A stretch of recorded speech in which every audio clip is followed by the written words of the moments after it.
வணக்கம். சின்ன குருவி சேனலுக்கு உங்கள் அனைவரையும் அன்புடன் வரவேற்கின்றேன்.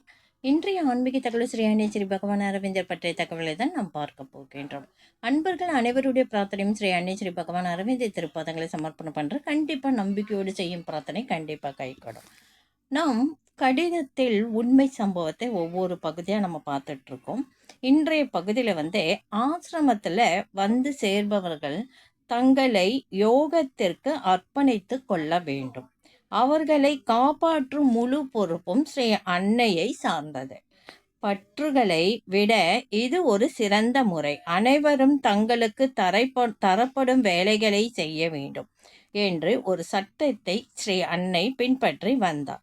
பெரும் மதிப்பிற்குரிய ஒரு சாதகர் ஆசிரமத்தில் சேர்ந்த பொழுது அவர் தனக்கு தகுந்த வேலை தரப்படும் என்று நினைத்தார்.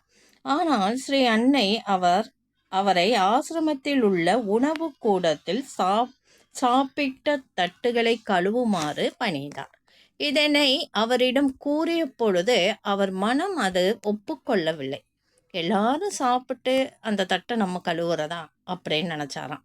மீண்டும் ஸ்ரீ அன்னையிடம் இவ்விவரம் தெரிவிக்கப்பட்டது. ஆனால் ஸ்ரீ அன்னையும் அந்த பணிதான் அவரை பக்குவப்படுத்தும் என்பதனால் அதையே செய்யும்படி கூறி விட்டார்.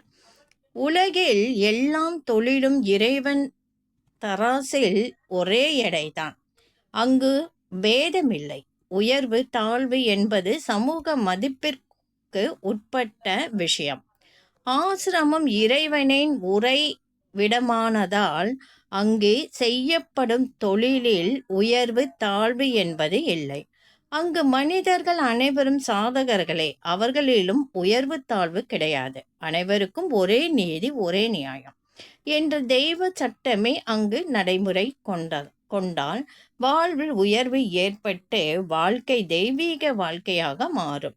இந்த ரகசியத்தை உணர ஆன்மீக கல்வி மட்டும் உதவும்.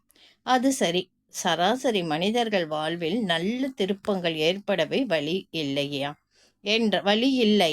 என்ற கேள்வி எழுகின்றது அல்லவா?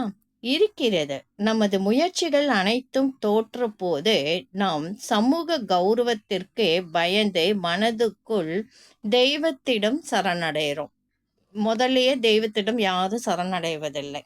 நமக்கு கஷ்டம் வரும் பொழுதே அதை ஒரு முயற்சி செய்கிறீங்க, அதை எடுத்து செய்யும் பொழுது தோல்வியை தழுவும் பொழுது தான் கடைசியாக சரணாகதி அடைகிறது நம் மனம் தெய்வத்திடம். அதை தான் இங்கு குறிப்பிடப்பட்டுள்ளது. இந்த நம்பிக்கையை யார் தந்தார்கள்? தெய்வத்திடம் சரணடைகிறோம், காப்பாற்றும்படி பிரார்த்தனை செய்கிறோம். இது ஏன்? இந்த நம்பிக்கை யார் தருகிறார்கள்? இப்படி பிரார்த்தனை செய்து பலன் பெற்றவர்கள் இவ்வழியை கெட்டியாக பிடித்து கொள்கின்றார்கள். அவனின்றி ஒரு அணுவும் அசையாது என்ற ஞானம் அவர்களுக்கு தெரிய வருகிறது. தன் முயற்சிகள் தோற்ற போது தன்னம்பிக்கையும் துவண்டு விடுகிறது. இன்னும் நம்மளால முடியலை அப்படின்ட்டு துவண்டு போகின்றோம்.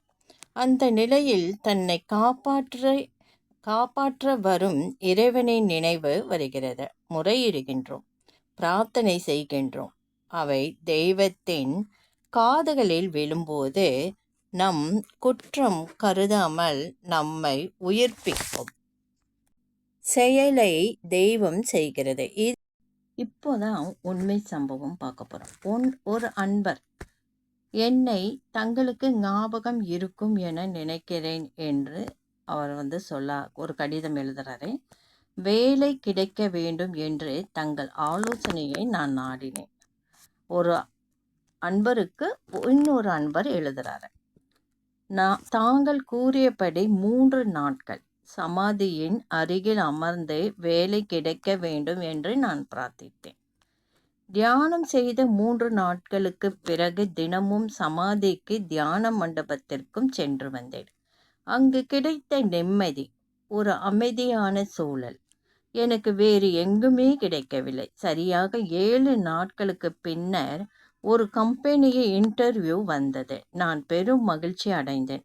ஸ்ரீ அன்னையின் அருள் பற்றி அறிந்து மனம் மகிழ்ந்தேன்.